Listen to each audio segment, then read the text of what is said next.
జరుగనిదేముంది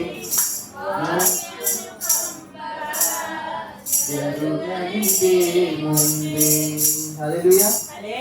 ఉన్న సమయము చాలా విలువైంది. ఆ సమయాన్ని త్వరగా మళ్ళీ సాయంత్రము 6 అన్నాను కనుక 6:30కి ప్రారంభించబడుతుంది. మరి సాయంత్రకాలం ప్రార్థన కనుక దాన్ని మరి ఆలోచించి సమయం విలువైంది కనుక 9:30కి లేదా 9:50కి అలా ఉంచిపెట్టాలని ఆశిస్తాను. ఎందుకంటే మళ్ళీ 3 దినాల కూడికలు కనుక మరి రాత్రి యొక్క ఉదయకాల సమయంలో ఈ యొక్క మొదటి కూడికగా మరి దేవుడు మన అందరితో తన లేఖనాల ద్వారా దేవుడు మాట్లాడును గాక, మనం బలపరచును గాక. మరి ఉపవాసం ఉన్నటువంటి పిల్లలుగా మనము కొన్ని విషయాలు నేర్చుకోవలసిన వారమై ఉన్నాం. ఉపవాసం అనగా దేవుడితో సహవాసం. అమ్మా, ఉపేక్షించుకుని దేవుడితో సహవాసం చేయడాన్ని ఉపవాసము అంటారు. అయితే దేవుని పిల్లలైన మనము ఒక విషయాన్ని గమనించుకోవాల్సిన వారమై ఉన్నాం. ఏమిటయ్యా అంటే మనం ఎవరం భయపడకూడదు. మొట్టమొదటిగా నీవు నేను ఇక్కడ ఉన్న ఎవరం కానీ క్రైస్తవ పిల్లలుగా దేవుని పిల్లలైన మనం భయపడకూడదు. ఎందుకు భయపడకూడదంటే కాల్చబడే కొలిదంట అమ్మా ఖరీదైన వ్యక్తిగా మనం మార్చబడతామంట. అర్థమైందా? ఎంత కాల్చబడతామో అంత ఖరీదైన వ్యక్తిగా, అంత ఖరీదైన బిడ్డలుగా మనం మార్చబడతామంట. కాల్చబడే కొలిది మనం ఖరీదైన వ్యక్తిగా మార్చబడతాం. భయపడతాం. మనం చాలా విషయాలు భయపడతాం. శ్రమలను బట్టి భయపడతాం. మనకు వచ్చిన శోధనను చూసి భయపడతాం. మనకు వచ్చినటువంటి ఇబ్బందులను చూసి భయపడతాం. మనకు వచ్చిన శరీరానికి వచ్చినటువంటి రోగాన్ని చూసి భయపడతాం. మనకు వస్తున్నటువంటి ప్రతినిందలను బట్టి, అవమానాలను బట్టి భయపడతాం. ఈరోజు ఈ యొక్క మొదటి ఉపవాస ప్రార్థన ఆశీర్వాద కూడికల్లో వచ్చినటువంటి ప్రియమైన బిడ్డ, ప్రియమైన చెల్లి, ప్రియమైన సహోదరుడా, దేవుడు నీతోనే మొదటిగా వర్తమానంతో మాట్లాడుతున్నాడు. దేవుడు లేఖనాల నుంచి మాట్లాడుతున్నాడు. ఏంటో తెలుసా? నీవే విషయంలో భయపడి దేవుడి మందిరానికి వచ్చావో, నీవే విషయంతో భయపడి దేవుడి మందిరంలో ఉన్నావో, కూర్చున్నావో, దేవుడి యొక్క మాటను వింటున్నావో, దేవుడు నీతో చెప్తున్నాడు. నువ్వు ఏ శ్రమలో నువ్వు నలిగిపోయావో, ఏ నిందలో నువ్వు కృంగిపోయావో, ఏ వేదంతో నువ్వు తలరిల్లిపోతున్నావో, నా ప్రభు నుంచి మాట్లాడుతున్న మాట ఏంటో తెలుసా? భయపడొద్దు. కాల్చబడే కొలిది నువ్వు ఖరీదైన వ్యక్తిగా మార్చబడబోతున్నావు. అలా ఆగిదాం. మనందరికీ తెలుసు అమ్మా, జన్నపొత్తు తెలుసా? దాని మరో మాటలో దాన్ని చెప్పాలంటే అమ్మా దాన్ని ఏమంటారండి? జన్నపొత్తు మరో మాట ఏమంటారండి? ఆ మొక్కజొన్న గారు దాన్ని కండి అంటారు. కండిగా జన్నపొత్తు కండి మొక్క అది అమ్మా జొన్న కండి. అర్థమయ్యేలాగా మంచి మాట జొన్న కండి. అలా ఆగుదామండి. ఏమండి, జొన్న కండి చూస్తాం మనం చాలాసార్లు. జొన్న కండిని మనం చూసినప్పుడు ఈ లోక పరంగా మనం ఆలోచిద్దాం. జొన్న కండిని చూసారా మీరు చాలాసార్లు? జొన్న కండి చూడలేని వాళ్ళు అంటే ఎవరనగా జొన్న కండి అనగా జనపొత్తు మనం చూస్తూ ఉంటాం. అది పచ్చిగా ఉన్నప్పుడు దాని యొక్క రేటు 10 రూపాయలండి. నేను వింటున్నారండి? జనపొత్తు అనగా జొన్నకొండి. అది మొదట అది పచ్చిగా ఉన్నప్పుడు దాన్ని కొన్నప్పుడు, ఒక రైతు అమ్మడానికి కొన్నప్పుడు దాని రేట్ ఎంతయ్యా అంటే 10 రూపాయలు. అది నిప్పుల మీద కాలిన తర్వాత దాని యొక్క రేట్ ఏమయ్యిందా అంటే 20 రూపాయలు అయింది. ఎంత అయిందమ్మా? 20 రూపాయలు అయింది. మొదటిగా దాన్ని పచ్చిగా ఉన్నప్పుడు 10 రూపాయలు. అది కాలిన తర్వాత దాని ఖరీదు పెరిగింది చూడు, ఎంత? 20 రూపాయలు అయింది. అదే మొక్కజొన్న మనం చూసినట్లయితే దానికి ఉన్నటువంటి ఆ యొక్క జొన్నకు ఉన్నటువంటి ఆ కందికి ఉన్నటువంటి ప్రతి దాన్ని ఒలిచి పేల మీద వేసి అది మంచిగా చూడండి విడుస్తుంది, పువ్వు కింద అలా విడుస్తుంది. అది పేలాల కింద తయారైన తర్వాత దాని రేట్ ఎంత అయిందో తెలుసా? 50 రూపాయలు అయింది. పాప్కార్న్ అంటారు. దాని రేట్ ఎంత అయింది? 50 రూపాయలు. అంటే అది పచ్చి కండిగా ఉన్నప్పుడు దాని రేట్ ఎంత? దాని ఖరీదు 10. ఓకే, ఇప్పుడు అది నిప్పుల మీద సలసలా కాలిన తర్వాత దాని యొక్క విలువ ఎంత? 20 రూపాయలు. అది ఇంకా నిప్పుల మీద కాలేదు, పేలలుగా తయారైన తర్వాత దాని రేట్ ఎంత? ఇప్పుడు చూడు, కాల్చబడే కొద్ది దాని యొక్క ఖరీదు పెరిగింది. వింటున్నావా వాక్యం? దేవునితో మాట్లాడుతున్నాడు. ఏ శ్రమలు నిన్ను కాలుస్తున్నాయి? ఏ సమస్యలు నిన్ను కాలుస్తున్నాయి? ఏ ఇబ్బందులు నిన్ను కాలుస్తున్నాయి? ఇక చెప్తున్నా చూడండి, ఏ శ్రమల కొలుగులో ఉన్నావో, ఏ ఇరుకుల్లో ఉన్నావో, ఏ ఇబ్బందులో ఉన్నావో, చెప్పలేదు, ఏ దిగులుతో ఉన్నావో కానీ ఇది అంత కాల్చబడుతున్నా, శ్రమలను కాలుస్తున్నా, ఇబ్బందులను కాల్చుతున్నా, అంటే నీకు వచ్చిన కష్టాల కొలుములో నువ్వు కాల్చబడుతున్నా. నువ్వు కాల్చబడే కొద్దీ నువ్వు దేవుడిలో ఖరీదైన వ్యక్తిగా తయారు చేయబడుతున్నావు. అదే ప్రభు నీతో మాట్లాడుతున్నాడు. ఒక విషయాన్ని మీకు జ్ఞాపకం చేస్తాను. మా సేవ ప్రారంభ దినాల్లో మన పరిచర్య ప్రారంభించబడిన సంవత్సరాలు అయితే మీకు చెప్పగలరు? ఎన్ని? కరెక్ట్గా చెప్పండి. 8 సంవత్సరాలు మన పరిచర్య. 8 సంవత్సరాల పరిచర్యలో ప్రారంభంలో నాకు ఒక మాట బాగా జ్ఞాపకం ఉన్న మాట ఏంటంటే, నాకు ఇప్పుడు జ్ఞాపకం చేసుకున్న మాట ఏంటంటే, దావీదుతో ఒక మాట అంటాడు దేవుడు.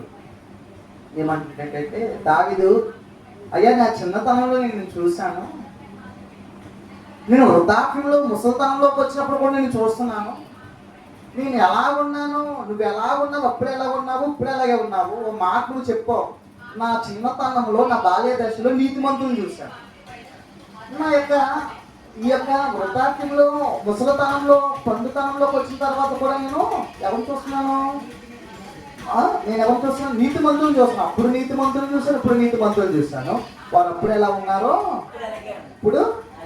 అయ్యా మీరు చెప్పిన మాట, నీతిమంతుల పిల్లలు వారి పదాంతరం ధన్యులవుతారు, నీతిమంతుల పిల్లలు విడవబడి వారు భిక్షం ఎత్తరన్నమాట వాస్తవము.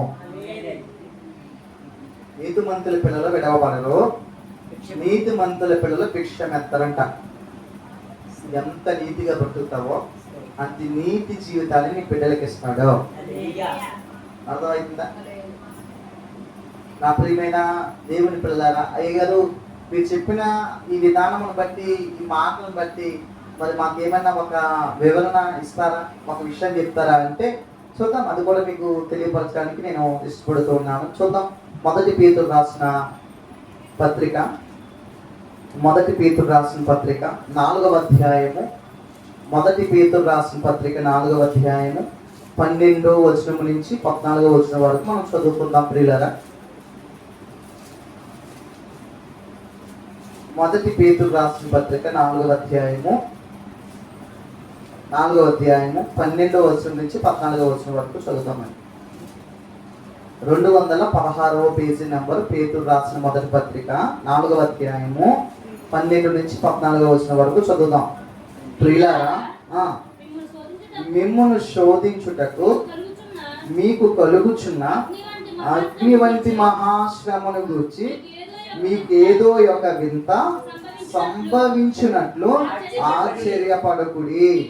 క్రీస్తు మహిమ బయలుపరచబడినప్పుడు మీరు మహానందముతో సంతోషించి నిమిత్తము క్రీస్తు శ్రమల్లో మీరు పాలువారై ఉన్నంత సంతోషించుడి. తర్వాత 14వ వచనంలో చాలా విలువైన మాట, క్రీస్తు నామము నిమిత్తము మీరు నిందల పాలైన గల మహిమా స్వరూపి అయిన ఆత్మ అనగా దేవుని ఆత్మ మీ మీద నిలుచుచున్నది గనక మీరు ధన్యులు. హల్లెలూయా. మాట చాలా విలువైనది. ఎందుకో తెలుసా? ఇక్కడ 14వ వచనం, నిన్ను నన్ను ఈ రోజు బలపరచాలి. ఎందుకో? క్రీస్తు నామము నిమిత్తం మీరు నిందల పాలయ్యారా, మీరు హింసించబడ్డారా, మోసపరచబడ్డారా, అవమానపరచబడ్డారా, తృణీకరించబడ్డారా, ఏలి చేయబడ్డారా. ఇదిగో దేవుని యొక్క వాక్యము ఈ రోజు నీతో ప్రియమైన దేవుని బిడ్డ మాట్లాడుతుంది. అక్కడ అంటున్నాడు, ఇదిగో ఎందుకో తెలుసా? దేవుని ఆత్మని మీద నిలుచుచున్నది గనక మీరు ధన్యులు. ఎందుకు ధన్యులు తెలుసా? ఇదిగో నిందల పాలయ్యారు, అవమానాల పాలయ్యారు. ఎవరిని బట్టి చెప్పినా? క్రీస్తు నామమును బట్టి. ఇక్కడ చెప్తాడు, ఇక్కడ అంటున్నాడు, క్రీస్తు నామము నిమిత్తము శ్రమలు వస్తాయి, ఇరుకులు వస్తాయి, ఇబ్బందులు వస్తాయి. ఎంత చెప్పాను తెలుసా? ఇవన్నీ ఎందుకో తెలుసా? నేను ఒక మాట చెప్తాను చూడండి. క్రైస్తవుడు ఎవరైతే దేవుడికి ఎక్కువగా ప్రార్థన చేస్తాడో, విశ్వాసంగా బ్రతకాలనుకుంటాడు, యథార్థంగా ఉండాలనుకుంటాడు, మంచి జీవితం జీవించాలనుకుంటాడు, వారి జీవితంలో ఎక్కువ శ్రమలు వస్తాయి, వారి జీవితంలో సమస్యలు వస్తాయి, వారి జీవితంలో ఇబ్బందులు వస్తాయి, వారి జీవితంలో నిందలు వస్తాయి. ఇవన్నీ ఎందుకంటే ఇవన్నీ మహాశ్రమలో. అర్థమైంది? అర్థం కాలేదా? ఎవరైతే నీతి యథార్థతతో జీవించాలనుకుంటారో వారి జీవితంలోనే నిందలు, అవమానాలు, మోసం, దాకా. అర్థమైందండి? ప్రతి నిందలు ఇవన్నీ కలుగుతాయండి. ఇవన్నీ ఎందుకు కలుగుతున్నాయో తెలుసా అమ్మా? ఇవన్నీ ఎందుకు కలుగుతున్నాయో తెలుసా? చెప్పనా? నిన్ను ఖరీదైన వ్యక్తిగా మార్చడానికి, నిన్ను ఉన్నతమైన వ్యక్తిగా ప్రభు నిలబెట్టడానికి. ఒక జొన్న పొత్తు అది ఖాళీ కొద్ది అది ఎలా అయితే దాని విలువ పెరిగిందో, ఈ మహాశ్రమంలో, ఇరుకుల్లో, ఈ సమస్యల్లో నువ్వు కాలే కొద్ది, కాల్చబడే కొద్ది నీ విలువ పెరుగుతుంది. సైబాబు, ఈ శ్రమలేంటి, ఇరుకులేంటి, ఇబ్బందులేంటి, ఈ యొక్క అనారోగ్య పరిస్థితులేంటి, బలహీనతలేంటి, నాకు ఇబ్బందులేంటి అనుకుంటూ ఉన్నావంటే చెప్తున్నాను, నీకు మహిమ కిరీటము దక్కదో. అది చెప్తున్నా. నీకు ఎలా వస్తుంది విలువ చెప్పు? బంగారం ఉంటుంది. బంగారం తెలుసా మీకు అమ్మా? 19 క్యారెట్ అమ్మా 9 చెప్పండి. చెప్పండి. క్యారెటా? చెప్పండి. 24 క్యారెట్ ఉంటుంది, గోల్డ్ ఉంటుంది. దానికి ఒక విధానాలు చెప్తాను, 3 విషయాలు చెప్తాను. నాకు తెలిసింది ఒకటే, 3 తెలుసు నాకు, అవి చెప్తాను. మరి మీకు ఏ విషయాలు నాకు తెలీదు. మొదటి విషయం ఏంటంటే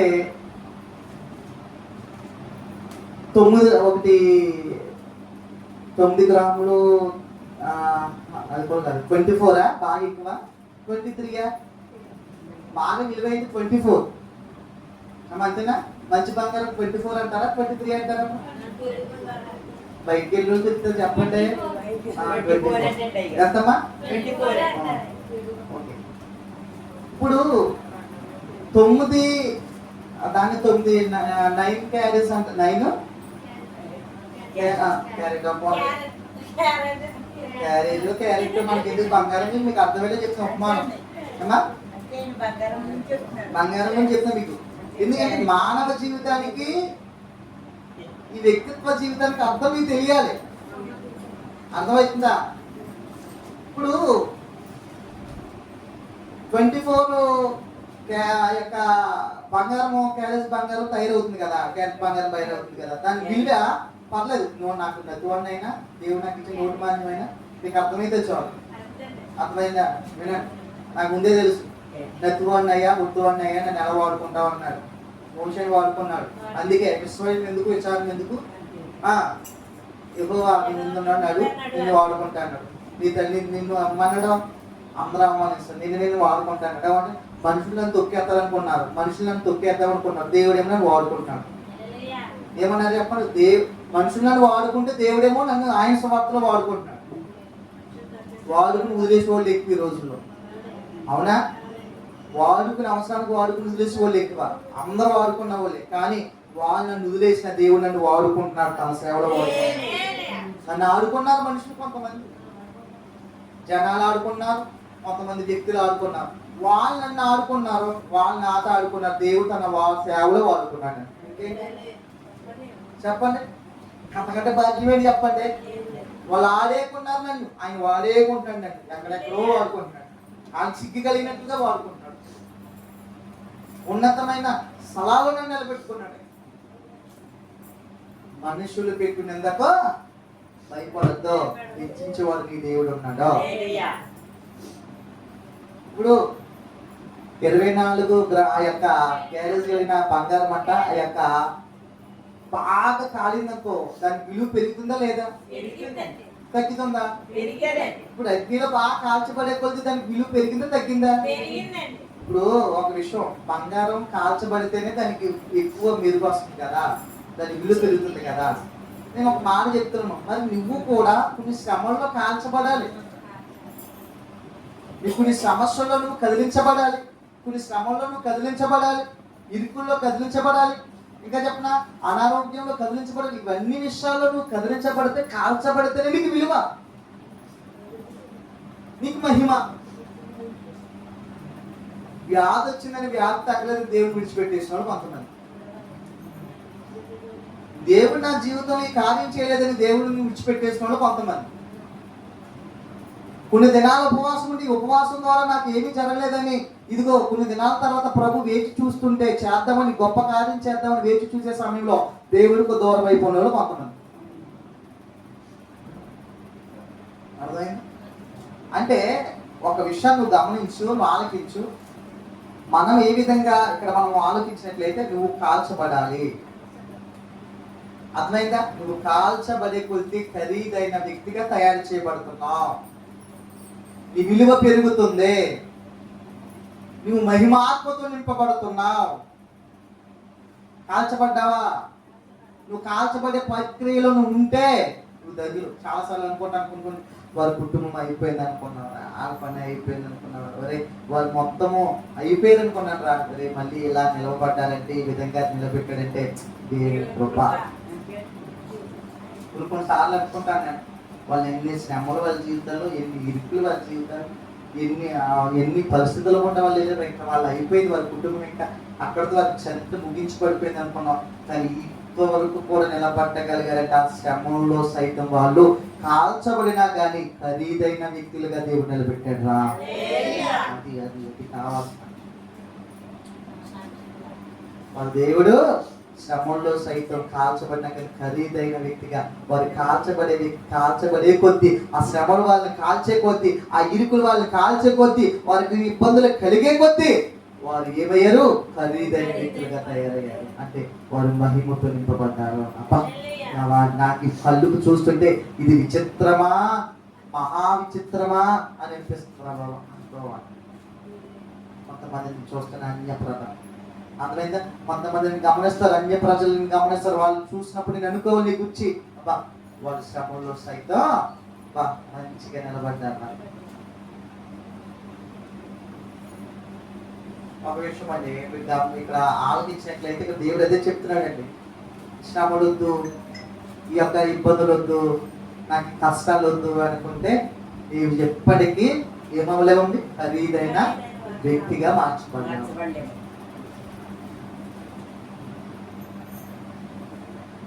అర్థమవుతుందా? ఈరోజు మొదటి మెసేజ్ మీరు నాకు చెప్పాలి. ఇప్పుడు ముగ్గురు వ్యక్తులు పరిచయం చేస్తాను మీకు. మొదటి వ్యక్తి మీకు పరిచయం చేస్తాను. మొదటి వ్యక్తి ఎవరంటే మనందరికి తెలుస్తున్న వ్యక్తి యాకోబు. యాకోబుకి ఎంతమంది కుమారులు? యాకోబుకి ఎంతమంది కుమారులు? 12 మంది. అంటే ఓకే, 13. 12, 13 ఆయనతో లెక్కేసాం. 12 వేసుకోండి. 13 యాక్చువల్ నెంబర్ ఈజ్ కరెక్ట్. 12 అంటే మనం ఒకరిని తీసేస్తున్నాం. 12 కుమార్తెను తీసేసి 12 మంది. యాకోబు సంతానంలో 12 మందిని వేసుకున్నాం. ఇప్పుడు ఈ 12 మందిలో ఎక్కువగా శ్రమలు అనుభవించిన వాడు, ఇరుకులు అనుభవించిన వాడు, ఇబ్బందులు అనుభవించిన వాడు, కష్టాలు అనుభవించిన వాడు, ఇంకా చెప్పాలంటే నష్టాలు అనుభవించిన వాడు, కొరువులు అనుభవించిన వాడు, నిందలు అనుభవించిన వాడు, వేదన అనుభవించిన వాడు ఎవరు? యోసేపు. ఎవరో చెప్పండి. యోసేపు శ్రమంలో కాల్చబడ్డాడా లేదా? ఇరుకుల్లో కాల్చబడ్డాడా లేదా? కష్టాల్లో కాల్చబడ్డాడా లేదా? నిందల్లో కాల్చబడ్డాడా లేదా? అవమానపరచబడ్డాడా లేదా? అన్ని విషయాల్లో కాల్చబడ్డాడే. కాల్చబడ్డే కొద్దీ కదల్చబడ్డే కొద్దీ నలిగిపోయే కొద్దీ, కాల్చబడే కొద్దీ అతడు ఖరీదైన వ్యక్తిగా మహిమతో నింపబడ్డాడా లేదా? అతని యొక్క మహిమ పెరిగిందా లేదా? అంటాను, యోసేపు కాల్చబడే కొద్దీ మనం చూస్తూ ఉంటే అతడు మహిమ పెరిగిందే తప్ప అతని మహిమ తగ్గిపోలేదు. ఈరోజు యోసేపులా నీవు కూడా కాల్చబడుతూ ఉంటే, నీవు కూడా నిందలు పడుతూ ఉంటే, నీలో కూడా అవమానపడుతూ ఉంటే, నీవు కూడా ఇదిగో అన్నలే మోసపరిచాడే, నీవు కూడా యోసేపులా మోసపరచబడి ఉంటే నేను అంటాను నీ విలువ ఏం చెప్పాను, కాల్చబడే కొద్దీ నీ విలువ కూడా ఏమవుతుందంటే ఇక్కడ మహిమ పెరుగుతుంది. యోసేపుకి కాల్చబడే కొద్దీ విలువ తగ్గిపోలేదు, కాల్చబడే కొద్దీ మహిమ పెరిగింది. ఈరోజు అట్టి మహిమ ఈ ఉపవాస దీక్షలో ఉన్న నీకు కూడా అట్టి మహిమ కలుగును గాక, అట్టి మహిమ నువ్వు పొందుకుందువు గాక. మొదటి విషయం. రెండో విషయాన్ని మీరు చెప్పాలనుకుని ఆలోచిస్తున్నాం. ఒక మాట, యోబు యోబు కాల్చబడ్డా లేదా అమ్మా? యోబు కదల్చబడ్డా లేదా? యోబు నిందల పడ్డా లేదా? యోబు అవమానపడ్డా లేదా? యోబు తిరస్కరించబడ్డా లేదా? ఇప్పుడు యోబు శ్రమల్లో సైతం, ఇరుకుల్లో సైతం, నిందల్లో సైతం, అవమానంలో సైతం, రోగములో సైతం, మరణాంచుల్లో సైతం కాల్చబడే కొద్దీ అని అంటాను ఇక్కడ మహిమతో నింపబడ్డా లేదా? నింపబడ్డాడు. యోబు చూడు, కాల్చబడ్డ కొద్దీ, శ్రమలు వచ్చే కొద్దీ, ఇరుకులు వచ్చే కొద్దీ, నష్టాలు వచ్చే కొద్దీ, కష్టాలు వచ్చే కొద్దీ, అవమానాలు పెరిగే కొద్దీ, ఆఖరికి మరణము దగ్గరయ్యే కొద్దీ తన యొక్క మహిమ పెరిగిందే తప్ప కాల్చబడే కొద్దీ తగ్గలేదు. అట్టి మహిమ ఈ రోజు కష్టాలతో నువ్వు ఉన్నావంటే, ఇరుకుల్లో నువ్వు ఉంటున్నావంటే, శ్రమలు అనుభవిస్తున్నావంటే, నేను అంటున్నాను కష్టాలు నువ్వు బ్రతుకుతున్నావంటే, ఇంకా చెప్తున్నాండి అవమానాల కింద, తిరస్కారాల గుండా వెళ్తున్నావంటే, ఇంకా చెప్తాను ఇదిగో ఎందుకు ఈ జీవితం అని బ్రతుకుతూ నువ్వు ఉన్నావంటే, ఇదిగో కాల్చబడే కొద్దీ, ఆ శ్రమలు వచ్చే కొద్దీ, ఆ నిందలు వచ్చే కొద్దీ, నీ మీద పడే కొద్దీ నీవు ఖరీదైన వ్యక్తిగా తయారవుతున్నావు. దేవుడి మహిమతో నిన్ను నింపుతున్నాడు. అతని మహిమ నీ మీద ఇంకా ఎక్కువ అవుతుంది తప్ప తగ్గిపోవట్లేదు. ఇంత శ్రమ వచ్చిందనుకో, నీకు ఇంత మహిమ, ఇంత శ్రమ వస్తే నీకు ఎంత మహిమే. నీకెంత శ్రమ వచ్చిందనుకో నీకు ఎంత మహిమ వస్తుంది. అర్థమవుతుంది అర్థం కాలేదా? ఏమో అర్థమైంది చెప్పండి. నీకు ఎంత శ్రమ వస్తే ఇంత మహిమ వస్తుంది. నీకు ఎంత శ్రమ వస్తే ఎంత మహిమ. నీకు శ్రమ ఎక్కువయ్యే కొద్ది, శ్రమ వచ్చే కొద్ది, నీకు ఇరుకులు వచ్చే కొద్ది, నీకు నిందలు వచ్చే కొద్ది, అర్థమవుతుందా? 100 వచ్చే కొద్ది, నీకు అవి చెప్తాం, నిందలు వచ్చే కొద్ది 100 పెరుగుతున్నాయి. అర్థమైందా అమ్మా? అంటే శ్రమలు నీకు పెరిగే కొద్దీ మహిమ పెరుగుతుంది. చూడండి, యోసేపుకి శ్రమలు వచ్చే కొద్దీ, నిందలు వచ్చే కొద్దీ, అతనికి వచ్చే ఇబ్బందుల కొద్దీ మహిమ పెరిగింది తప్ప తగ్గిపోలేదు. ఖరీదైన వ్యక్తిగా తయారు చేయబడ్డాడు. బంగారం కాల్చబడే కొద్దీ దాని విలువ పెరిగింది, మెరుగు పెరిగింది, దాని యొక్క మెరుపు పెరిగింది, దాని విలువ పెరుగుతుంది. ఒక పొత్తుని చూస్తే అది ఒక పచ్చి పొత్తిగా ఉన్నప్పుడు దాని రేట్ తక్కువ, కాల్చబడిన తర్వాత ఒక రేట్ ఎక్కువ, ఇంకా కాల్చబడిన తర్వాత దాని రేట్ పెరిగింది. విలువైన వ్యక్తిగా నేను కూడా మార్చబోతున్నాను దేవుడు. అదే చెప్తుంది వాక్యం ఈరోజు. అర్థమవుతుందా? శ్రమలు లేని జీవితమే కాదు. మన మహనీయుడే మనకు ఆదర్శం. ఏసు బాబు నమ్ముకుంటే కార్లు వచ్చేస్తాయి, ఏసు బాబు నమ్ముకుంటే బండ్లు వచ్చేస్తాయి, ఏసు బాబు నమ్ముకుంటే స్థలాలు వచ్చేస్తాయి, ఏసు బాబు నమ్ముకుంటే అన్ని కలిసి వచ్చేస్తాయి అంటే పొరపాటు. అన్నిటికంటే ముందుగా శ్రమలు వస్తాయి. ఆ శ్రమలు గుండాన్ని వెళ్ళినప్పుడే దాని తర్వాత అసలు సిసలైంది నీకు మొదలవుతుంది. ఆశీర్వాదమైన దీవెనైనా. అర్థమైందా? నేను ఆ జీవితం మొదటిగా మీకు తెలుసు, బ్యాంకులు కట్టి ఓడి ఏమైనా మంచిది ఇక్కడ లేదా ఇక్కడ మీకు కనపడుతున్న ఈ యొక్క రాజకీయ వీధులు ఏం చేసేవాళ్ళంటే ప్రోగ్రామ్స్ పెట్టేవాళ్ళు. ఏం ప్రోగ్రామ్? కుర్రోళ్ళందరినీ పిలిచి బిర్యానీ వండించి సినిమాలు డ్యాన్స్ వేయించుకోండి, కేక్ కటింగ్ చేయించుకోండి, సినిమాలు వేయించుకోండి. ఏదో చిన్న పండుగ వస్తుందో తెలుసు కదా మీకు అందరూ, చిన్న బళ్ళకి పూజ చేసిన సమయంలో అతను ఏం చేసేవాడి, నేను 30 పోస్ట్ నైట్ కుర్రోళ్ళందరూ పూజ చేసి ఇలా సౌండ్ బాక్సులు పెట్టి అన్ని పెట్టి మన ఆపరేటర్ తెచ్చి అందరిని పోగేసి బిర్యానీలు చేయించి అన్ని చేయించుకోండి. అప్పుడు నన్ను ఎవరు ఒక మాట మాట్లాడలేదు. చేస్తున్న తప్పు, కుర్రోళ్ళందరూ పాడు చేస్తున్నాం, వాళ్ళు ఏదో అందరూ వచ్చి ఏదో తాగుతున్నారు, తాగేసి చిందులు వేస్తున్నారు, డాన్సులు వేస్తున్నారు.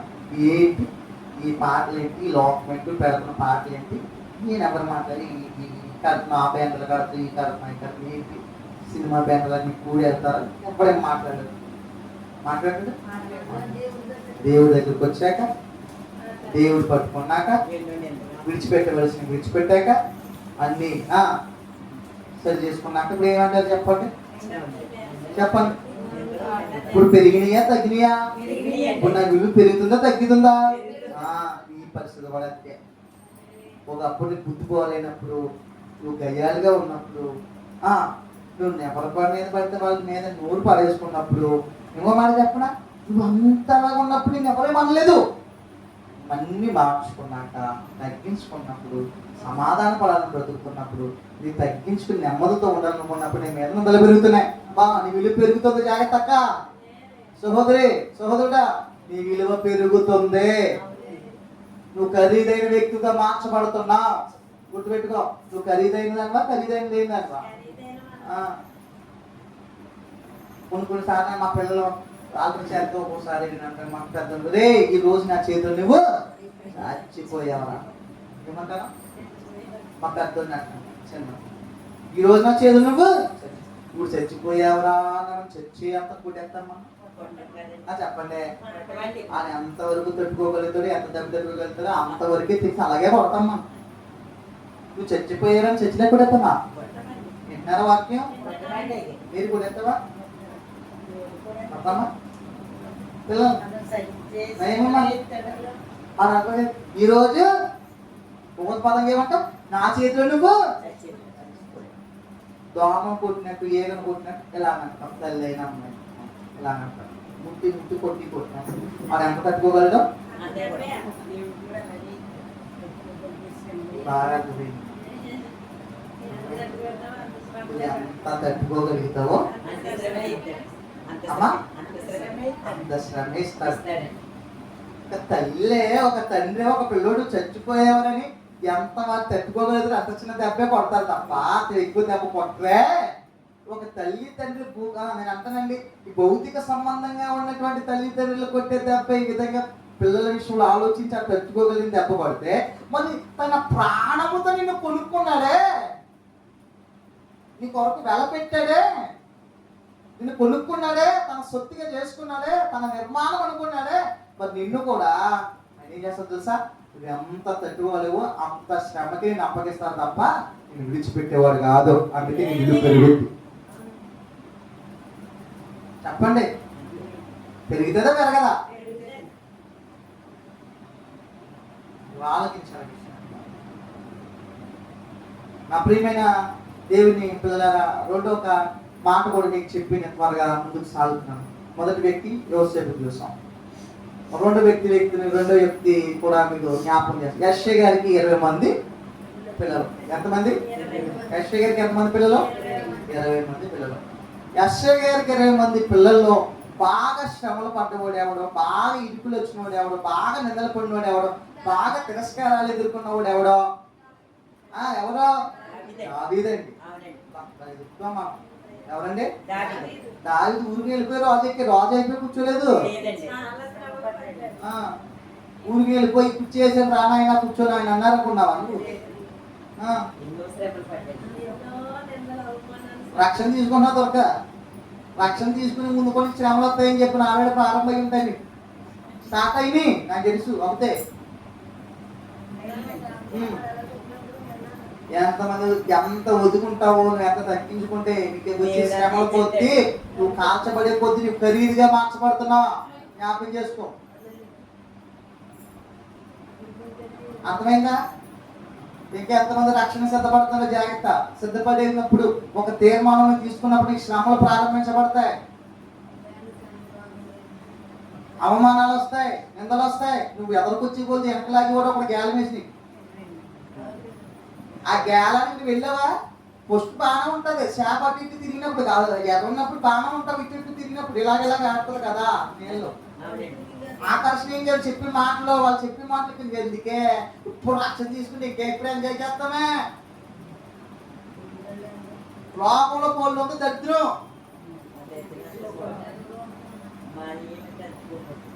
ఏం దరిద్రం అని అంటారంటే, మళ్ళీ ఇలా చెప్తాను తప్పు కనుకోకండి. అనే విధంగా శానా దెయ్యం పట్టినప్పుడు ఆ పందులకైనా పందులలో దూరిన దెయ్యాలు చూసి నేను చెప్తాను, ఆ శానా దెయ్యాలను చూసి ఆ పందులకైనా అసహ్యం పుట్టి, బాబో ఈ దెయ్యాలు మాలో ఉంటే మాలో దొరికి బ్రతికెందుకు రా బాబా, మనం సరిగ్గా ఉన్నవో. ఆ దెయ్యం పట్టుడు పరిస్థితి చూసి వాడు వాడెట్ కొట్టుకునేవాడంట, దగ్గర కలిసేవాడంట, తుత్రీలు చేసేవాడంట. వారి పరిస్థితి చూసి ఈ పందులు కొనాయంట, ఈ బ్రతికే కంటే ఆ నదిలో దూకి, ఆ పార్వతి నదిలో దూకి ఆ దరిద్రాన్ని ఆ దెయ్యాన్ని వదిలించుకుంటే దాన్ని అనుకున్నాయి. ఈ ఉరికి జీవితం, ఈ అపవిత్రమైన జీవితం, ఈ పాప జీవితం ముగించుగా బ్రతికే కంటే ముందుగా మనం శుద్ధులై పరిశుద్ధులుగా జీవించితే ముందు.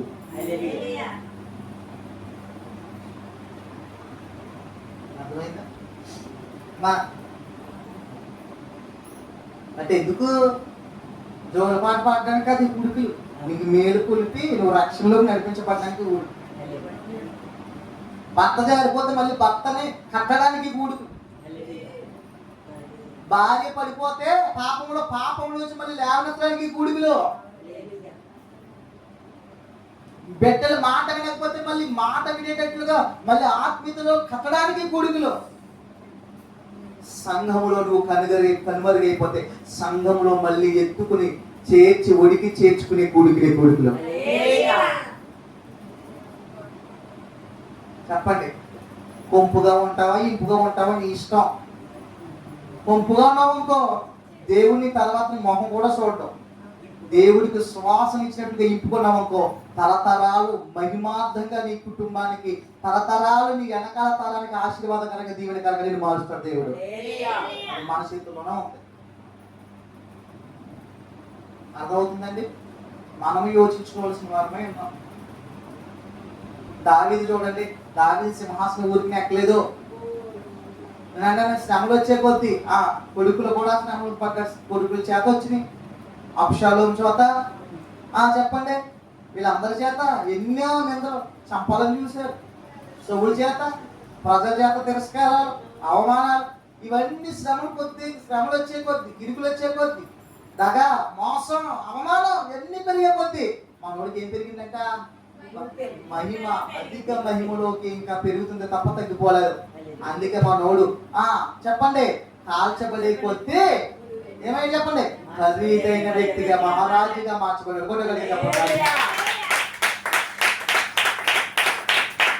అర్థమైందా? కొన్ని జీవితంలో కూడా ఇప్పుడు ఏమొస్తాయండి? శ్రమలు వస్తాయి, శ్రమలు నిన్ను కదిలిస్తాయి, నిందలు నిన్ను కదిలిస్తాయి. ఇంకా చెప్పాలంటే అవమానాల చేత కూడా నువ్వు కదిలించబడతావు. నువ్వు కదిలించబడినప్పుడు, ఈ అవమానాల చేత నువ్వు కదిలించబడినప్పుడు, ఈ శ్రమల చేత నువ్వు కదిలించబడినప్పుడు, ఈ నిందల చేత నువ్వు కదిలించబడినప్పుడు నీ జీవితంలో ఏమవుతుందో తెలుసా? నీవు ఖరీదైన వ్యక్తిగా మార్చబడతావు. అర్థమైందా? కాల్చబడే కొద్ది నీ విలువ ఏమైంది? ఇప్పుడు పెరిగింది, విలువ పెరిగింది. నేనంటే నీ విలువ పెరగాలంటే శ్రమలో నువ్వు కాల్చబడాలి. దేవా, ఈ శ్రమలు ఎన్నదగివి నాయనా, ఈ శ్రమలు, ఇరుకులు, అవమానాలు వస్తున్నాయంటే అది నా మహిమ పెంచడానికే. ఇదిగో యాకోబు యొక్క కుమారుడు యొక్క యోసేపుకు వచ్చిన శ్రమలు ఎదుట నాయనా, ఈ శ్రమలు ఏ పాటివి నాయనా, యోసేపుకి ఏ విధంగా మహిమని తెచ్చిందో, మహిమనిచ్చాయో అదే రీతికి శ్రమ నా జీవితంలో తండ్రి ఆపాదించని ప్రభుని అడగాలి. అయ్యా, దావీదు జీవితంలో వచ్చినటువంటి శ్రమలు, తండ్రి అవమానాలు, తిరస్కారాల ద్వారా దావీదు తండ్రి ఏ విధంగా నాయన మహిమను పొందుకున్నాడో, ఎలా అయితే కాల్చబడిన తర్వాత ఖరీదైన వ్యక్తిగా మార్చబడ్డాడో, నేను కూడా ఈ శ్రమల ద్వారా, ఈ నిందల ద్వారా, ఈ అవమానాల ద్వారా నాయన ఒక ఖరీదైన వ్యక్తిగా నేను మార్చబడాలి, అనేకులుగా నేను ఒక పాఠంగా మారాలి అని అనగలుగుతున్నావా? అడుగుతున్నామా? ఎందుకు ఎప్పుడు వస్తాం ప్రార్థన చేస్తా, అన్ని బాధలు మాకే, అన్ని శ్రమలు మాకే, అన్ని ఇరుకులు మాకెందుకు అంటున్నావా? నీకంటే బుద్ధి లేదు అనకు. అర్థమవుతుందా? మా ఒక్కడ ప్రార్థన చేస్తే జరగదు కానీ ఏ సంఘం అక్కడ ప్రార్థన చేస్తే అయిపోద్దా? నేను అక్కడ ప్రార్థన చేస్తే అయిపోద్దా? చెప్పండి. ఇప్పుడు నేను అన్నానండి, మా అమ్మ, నేను, మా నాన్నగారు, మా అన్నయ్య, మా పాస్టర్ గారు ప్రార్థన చేస్తే అయిపోద్దా? అవ్వదు. సంఘము ప్రార్థించగా పాతాల పునాదులు కదిలిపోతాయి. అది ఏ కార్యమైన దేవుడు జరిగిస్తాడా? అది మన పొరపాటు. మనం ప్రార్థన చేస్తే జరిగిపోతుంటే పొరపాటు. సంఘంతో వచ్చి ప్రార్థించినప్పుడు ఏదైనా జరుగుతూ ప్రారంభిస్తాం. చూడు, నీకు గృహం కావాలా? గృహం కోసం సంఘం అంతా పిలిచి ఒక ప్రార్థన కూడికి పెట్టి ప్రార్థించమన్నాడు. తర్వాత ఆ గృహపు విషయంలో కార్యం చేయబోతాడు దేవుడు. ఈ మందిరం కట్టబడ్డదంటే, ఈ మందిరం ఈ రోజు పరిచర్య విస్తరింపబడిందంటే చెప్తున్నాడు, సంఘ ప్రార్థన ముందు పాతాల పునాదులు కదిలించబడ్డాయి. ఇక్కడ కన్నీటి ప్రార్థన ముందు దుష్టుడు వణికిపోయాడు. ఇక్కడ ఆ ప్రవాహంలో కొట్టుకుపోయాడంట దుష్టుడు.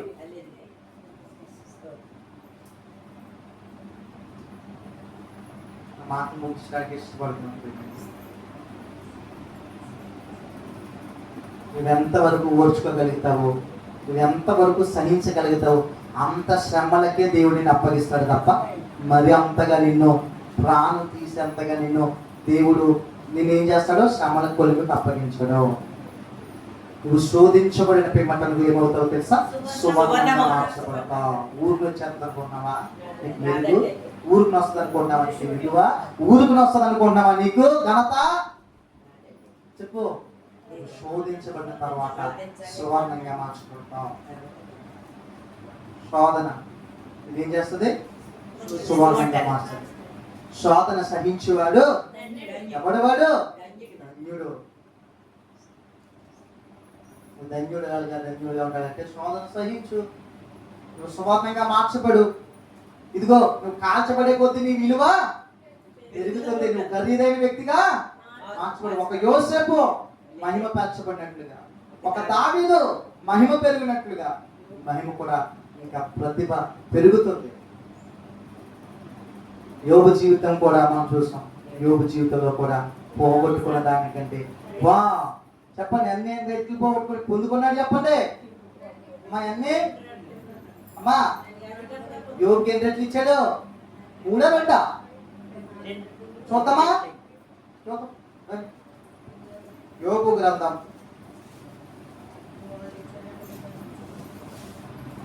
చూడండి. యోబు గ్రంథం లాస్ట్కి వచ్చండి. యోబు గ్రంథం 41వ అధ్యాయము. మీకు అర్థమవుతుంది చూడండి. 12 వచనం చదువుతాం.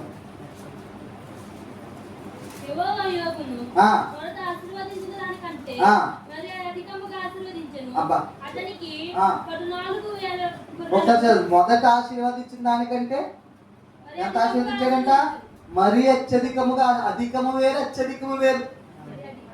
అమ్మా ఎలాగ ఆశీర్వదించాడంట? మరి అధికముగా ఆశీర్వదించాడు. అధికము వేరు, మరి అధికము వేరు. మరి అధికముగా అంటే అతను ఉన్నదానికంటే రెట్లు పెరిగినాయా లేదా? అతను ఉన్నదానికంటే ఆస్తి పెరిగిందా లేదా?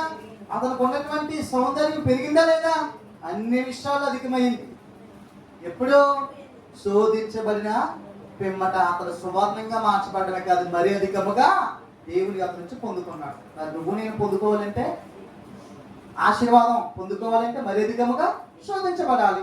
ఆయన యొక్క దీవెనను పొందుకోవాలంటే శోధించబడాలి.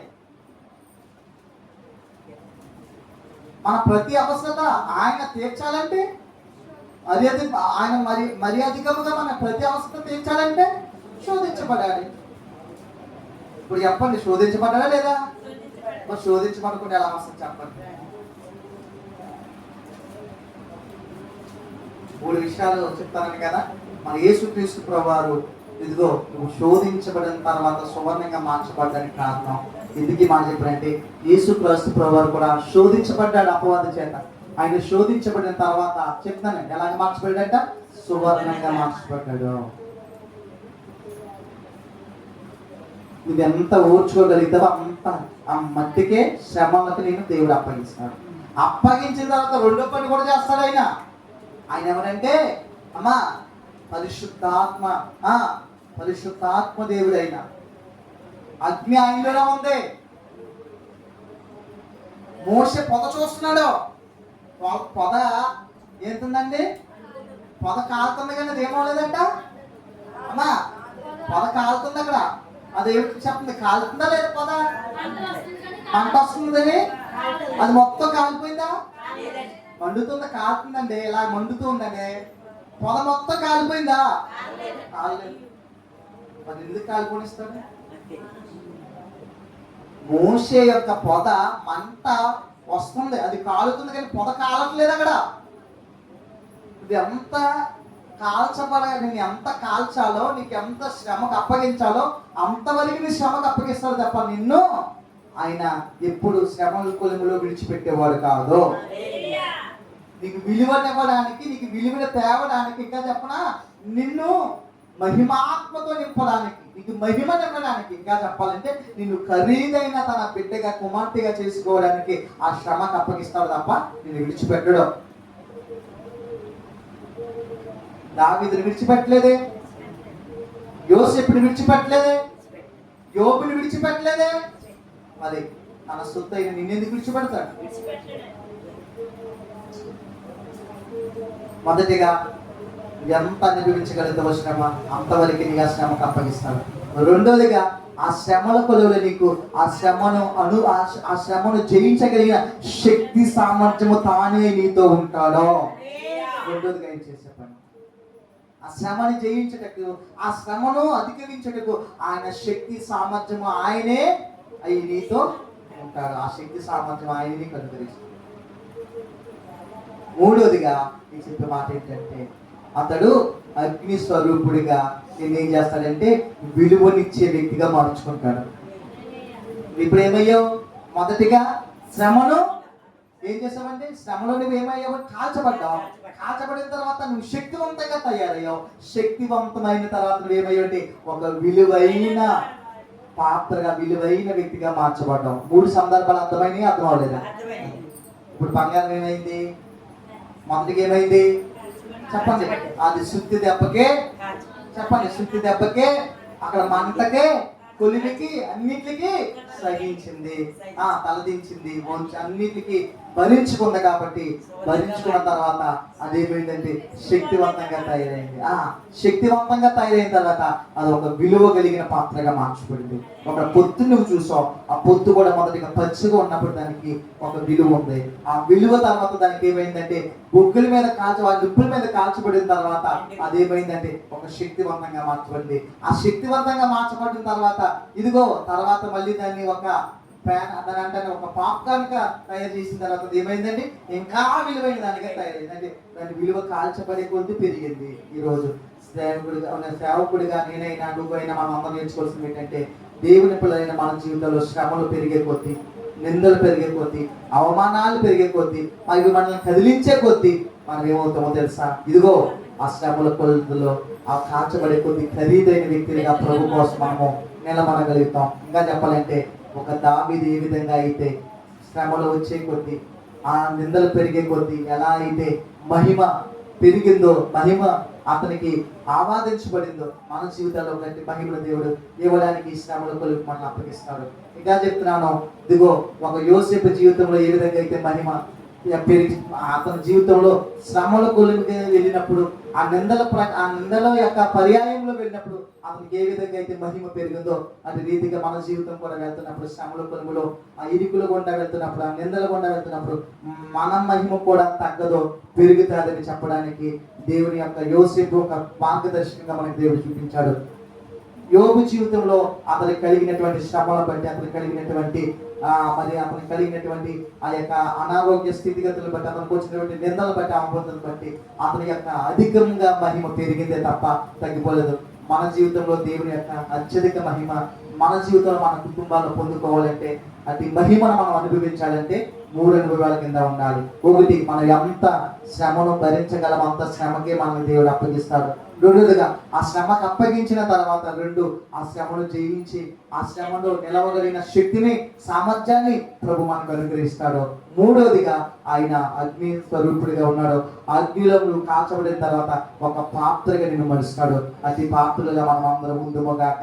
అనిత్య రాజ్యానికి మన వారసులు ఉందుముగాక. ప్రార్థన చేసుకుందాం. మన మధ్యలో ఉన్నటువంటి సోదరుడు వేరే ప్రార్థన చేస్తుంది. ఇక్కడ అమ్మ అక్కడ మైక్లో ఇక్కడికి వచ్చిన పర్లేదు పక్కకు వచ్చి మైక్లో చేసి